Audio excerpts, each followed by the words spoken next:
SSC পরীক্ষার্থী 2025 তোমাদের একটা প্রবলেম ছিল এই রিয়ারেঞ্জটা নিয়ে। এটা মূলত হচ্ছে rime of the ancient mariner, খুব বিখ্যাত একটা কবিতা, স্যামুয়েল টেইলর কলারিজের।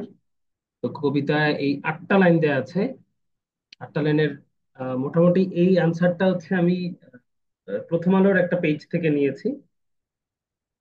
এটা নেওয়ার পর তোমাদের কয়েকজনের কনফিউশন হয়েছে, যেমন লাস্টে যে সিএইচ এর জায়গায় এইচ সি হবে কিনা। একজন স্টুডেন্ট আমাকে, বিশেষ করে তালহা আমাকে জিজ্ঞেস করেছে। তো আমি কাছে পড়ে মনে হয়েছে তাই ঠিক আছে।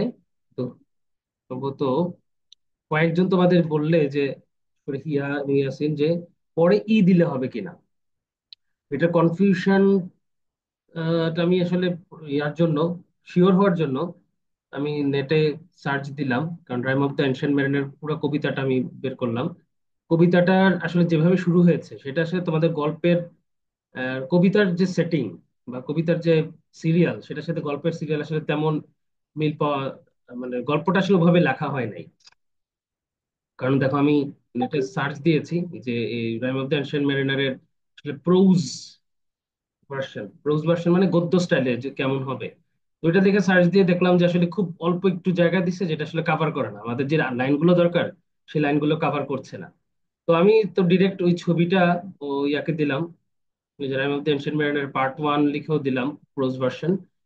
The poem begins with a mysterious old sailor, ancient mariner, stops one of three men way to the wedding. The man he stops annoyed at first and insists he has no time to listen. But sometime something about the mariner's eyes is so compelling that he becomes hypnotized and stays to hear the story. Um, the mariner begins his tale. He recalls how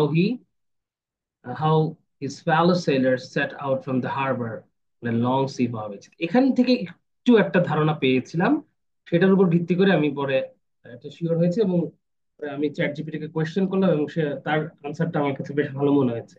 তো আমি যেটা, ওই যে এই ছবিটাই আমি chat GPT কে দেই, এবং সে বলে যে হ্যাঁ, ওই যে আমি যেটা প্রথম আলো অনলাইন ভার্সন থেকে যেটা পেয়েছি, যে BFDG AECH, এটা লিখে আমি পাঠিয়েছিলাম যে ঠিক আছে কিনা। তো তারা বলছে যে হ্যাঁ, এটা একদম ঠিক আছে। যে তারা কি বলতেছে যে এটা correct order, the correct order provided is, এটাই ঠিক আছে। আহ, এবং তারা গল্প আকারে এটা লিখে দিল।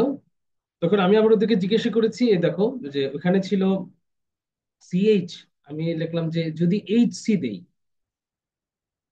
Is it A correct order to. আমি তো বললাম এটা কি কারেক্ট অর্ডার। এবং তারা দেখলো হ্যাঁ, আসলে তুমি দেখো যে there was a ship, the old sailor began, এক ছিল, একটা জাহাজ ছিল। ওল্ড সেলর বিগ্যান, শুরু, গল্পটা শুরু করলেন। He spoke so strangely that the guest stood still and listened to the story.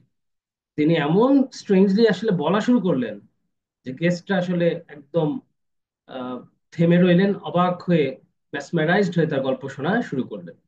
এটা তারা বলছে যে অ্যানালিসিস করে দেখলো যে হ্যাঁ, এটাও ঠিক, যে both, yes, your order is also correct, it makes sense narratively and maintains the natural flow of the events. So both এটা এবং এটা কারেক্ট, যেটা আমি তোমাদের একটু আগে গ্রুপে পাঠাইছি না, যে দুইটাই লজিক্যালি অ্যাকসেপ্টেড।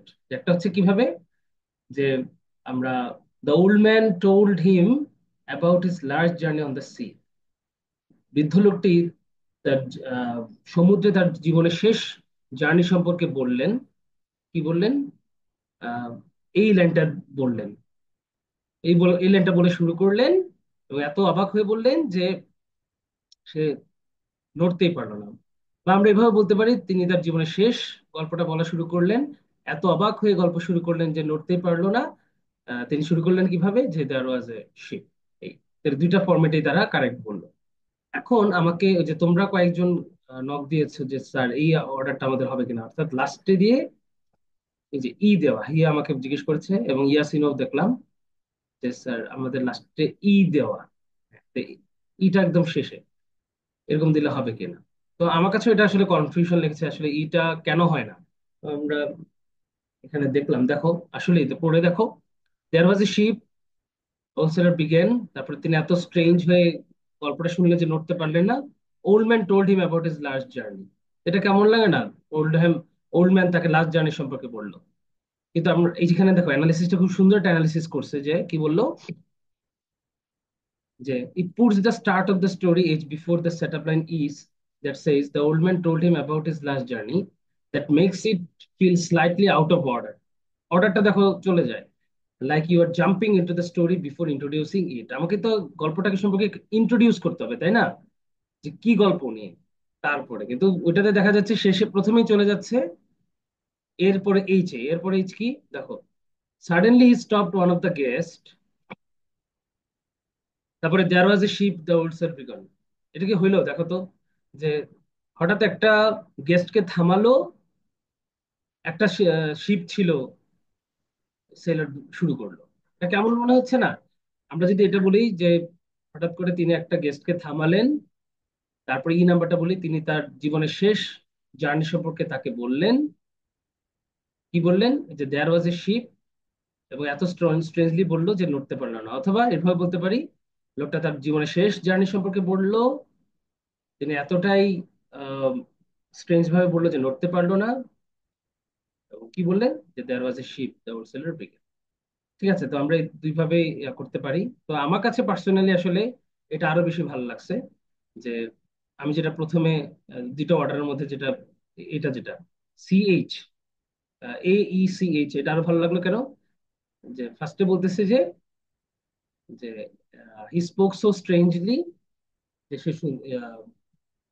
সে লিসেন না করে পারলোই না, there was a ship the whole sailor began. এটা আসলে দুইটাই হয়, লাস্টের দুইটা লাইনকে তুমি জাম্বল করে বলতে পারো।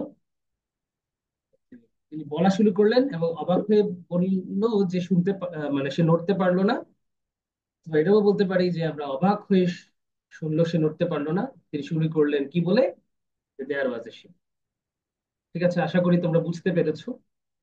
সবাইকে শুভ কামনা কালকে পরীক্ষার জন্য। ধন্যবাদ।